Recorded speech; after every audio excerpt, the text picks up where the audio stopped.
안녕하세요, 여러분. 오늘 제가 여러분께 들려드릴 이야기는 정말 많은 생각을 하게 만드는 실화입니다.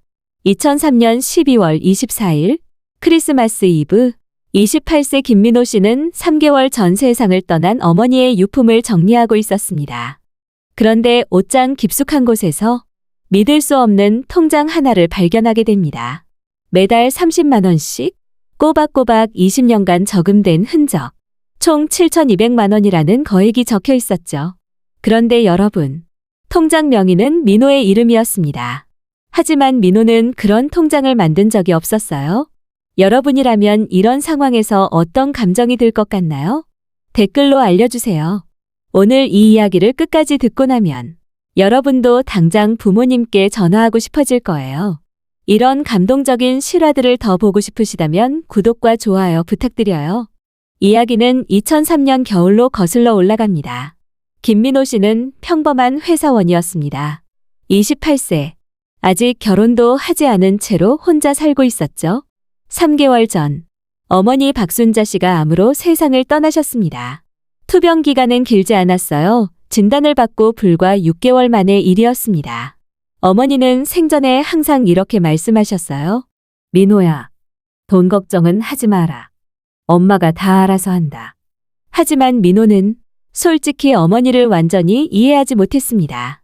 다른 친구들 어머니처럼 예쁘게 차려입고 다니시지도 않았고 늘 일에만 매달려 사셨거든요. 국수집을 운영하시며 새벽부터 밤늦게까지 일만 하셨죠.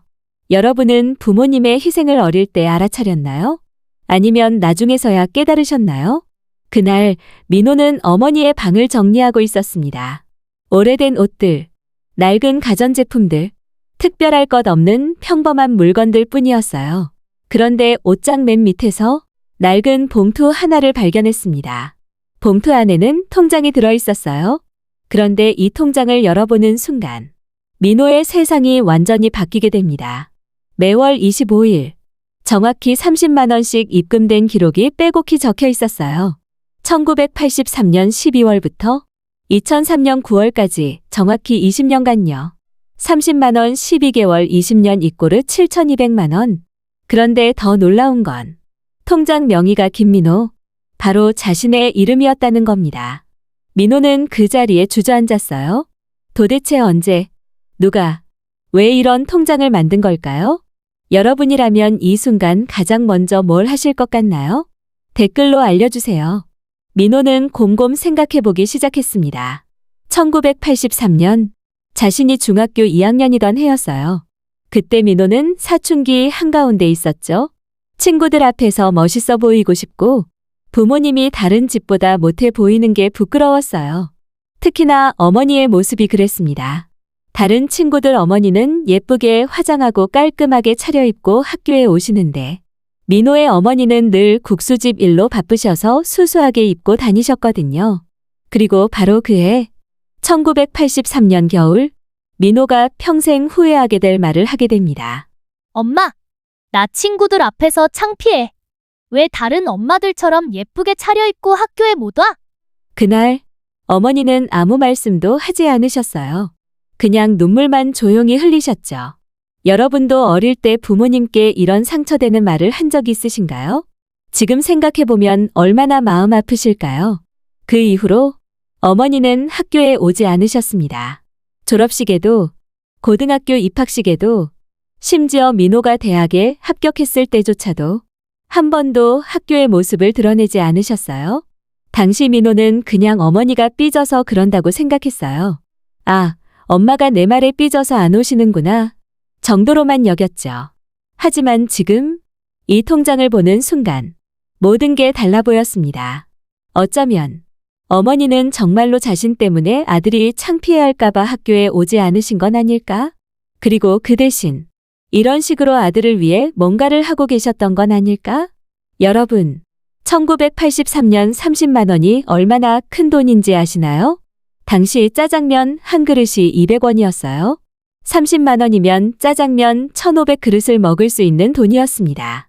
국수 한 그릇이 100원이었으니까 국수로 치면 3,000그릇이에요. 여러분이 그 시대의 어머니라면 매달 이런 큰돈을 어떻게 마련하실 건가요? 그리고 그 돈을 자신을 위해서가 아니라 오직 아들을 위해서만 모으신다면 댓글로 여러분의 생각을 들려주세요. 어떤 마음이셨을까요? 민호는 다음 날 바로 은행으로 달려갔습니다. 통장 개설 기록을 확인해보고 싶었거든요. 죄송하지만 이 통장이 언제 만들어졌는지 확인할 수 있을까요? 잠시만요. 1983년 12월 24일에 개설되었네요. 크리스마스 이브예요. 정확히 20년 전 민호가 그 말을 한 바로 그달에 통장이 만들어진 거였어요. 그리고 매월 25일. 이날이 뭔지 아세요? 바로 어머니의 생일이었습니다. 어머니는 자신의 생일마다 아들을 위해 30만 원씩 저금하고 계셨던 거예요. 자신의 생일 선물은 포기하고 그 돈을 아들의 미래를 위해 모아두셨던 겁니다. 민호는 어머니의 일기장을 찾아보기로 했습니다. 분명 뭔가 더 있을 것 같았거든요. 침실 서랍 깊숙한 곳에서 낡은 일기장을 발견했어요. 1983년 12월 24일자 일기를 펼쳐보았습니다. 민호가 엄마를 부끄러워한다. 마음이 아프지만 괜찮다. 언젠가는 이해할 날이 올 것이다. 아이가 부끄러워하지 않도록 더 이상 학교에는 가지 않기로 했다. 하지만 그렇다고 해서 아들을 사랑하지 않는 건 아니다. 오늘부터 민호 명의로 통장을 만들었다. 내 생일마다 30만 원씩 저금하기로 했다. 이건 사랑의 증명이다. 말로는 표현할 수 없지만 이렇게라도 내 마음을 전하고 싶다. 민호는 그 자리에서 울음을 터뜨렸습니다. 20년간 완전히 잘못 이해하고 있었던 거예요. 여러분도 이런 경험 있으신가요? 부모님의 진심을 나중에서야 깨달은 적이. 하지만 민호는 더 자세한 이야기를 알고 싶었어요. 어머니의 오래된 친구인 김숙희 고모를 찾아갔습니다. 고모, 우리 엄마가 정말 어떻게 그 돈을 모으신 건가요? 김숙희 고모는 깊은 한숨을 쉬었어요. 민호야, 너희 엄마가 얼마나 고생했는지 아니? 국수 장사만 한 게 아니야. 새벽 2시에 일어나서 신문 배달하고 국수 장사 끝나면 저녁에 청소 일도 했어. 하루에 4시간밖에 못 자며 일하셨다고. 그런데 왜 그렇게까지? 내가 엄마를 부끄러워한다고 하더라고. 그래서 더 이상 너를 창피하게 하지 않겠다고. 대신 너를 위해 돈을 모으겠다고 매일 그렇게 힘들게 일했어. 그 순간 민호는 모든 걸 이해했습니다. 어머니가 학교 행사에 오지 않은 이유는 삐져서가 아니었어요. 정말로 아들을 창피하게 하지 않기 위해서였고 그 시간에 더 열심히 일해서 아들을 위한 돈을 벌고 계셨던 거예요. 그때 김숙희 고모가 작은 봉투 하나를 꺼냈습니다. 그런데 말이다. 너희 엄마가 마지막에 이것도 전해달라고 하더라. 봉투에는 어머니의 친필로 민호에게라고 적혀 있었어요. 떨리는 손으로 편지를 열어보았습니다. 아들아, 엄마가 미안하다. 너를 창피하게 해서. 하지만 엄마는 한 번도 후회한 적 없다. 내가 건강하게 자라는 걸 보는 게 엄마에게는 가장 큰 행복이었으니까. 이 돈으로 예쁜 신부와 결혼해라. 그리고 너의 아이들에게는 엄마가 해주지 못한 모든 걸 해주어라. PS. 통장 비밀번호는 너의 생일이란다. 엄마에겐 가장 소중한 날이거든. 민호는 편지를 읽고 한참을 말을 하지 못했어요. 20년간의 오해, 죄책감, 그리고 어머니의 무조건적인 사랑이 한꺼번에 밀려왔거든요.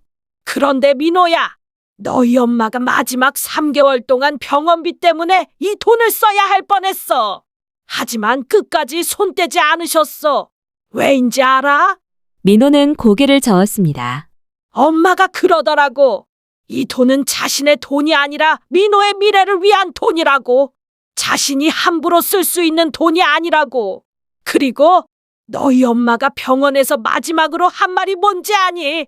민호가 자신을 용서해줬으면 좋겠다고. 좋은 엄마가 되지 못해서 미안하다고.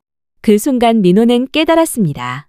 용서를 구해야 할 사람은 어머니가 아니라 바로 자신이었다는 걸. 그날 오후 민호는 어머니의 무덤을 찾아갔습니다. 엄마, 미안해요. 정말 미안해요. 엄마가 왜 그렇게 힘들게 사셨는지. 이제야 알겠어요. 엄마는 최고의 엄마였어요. 내가 바보였어요. 그리고 민호는 그 자리에서 결심했습니다. 이 돈을 단순히 자신만을 위해 쓰지 않겠다고, 어머니의 사랑을 더 많은 사람들과 나누겠다고. 2004년 민호는 어머니의 이름으로 장학재단을 만들었습니다. 박순자 장학회, 어려운 형편의 학생들을 돕는 장학회였어요.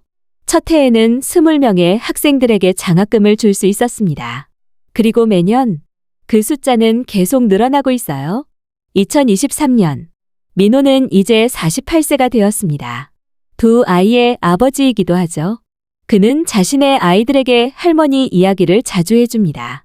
박순자 장학회는 지금까지 총 500명의 학생들을 도왔습니다. 어머니가 남긴 7,200만 원은 이제 20배가 넘는 돈이 되어 더 많은 아이들을 돕고 있어요. 어머니는 돌아가시기 전까지 한 번도 자신이 위대한 일을 했다고 생각하지 않으셨어요. 그냥 아들을 사랑하는 평범한 엄마일 뿐이라고 하셨죠. 하지만 그 평범한 사랑이 이렇게 많은 사람들의 인생을 바꾸고 있어요. 어쩌면 우리 주변에도 이런 분들이 있을지도 모릅니다. 화려하지 않지만 묵묵히 자식을 위해 희생하는 부모님들. 그분들의 사랑을 우리는 얼마나 알아보고 있을까요? 여러분에게도 이런 경험이 있나요? 나중에 알게 된 부모님의 사랑이나 희생이 있다면 댓글로 나눠주세요. 그리고 지금이라도 늦지 않았어요? 여러분의 부모님께 사랑한다고, 감사하다고 말씀해보세요. 민호처럼 너무 늦기 전에 여러분이라면 이 이야기를 들은 후 가장 먼저 누구에게 안부를 물어보고 싶으신가요? 이 영상이 도움이 되셨다면 좋아요와 구독 부탁드려요. 그리고 여러분 주변의 소중한 분들과도 꼭 공유해주세요. 여러분의 댓글과 이야기 기다리고 있을게요. 감사합니다.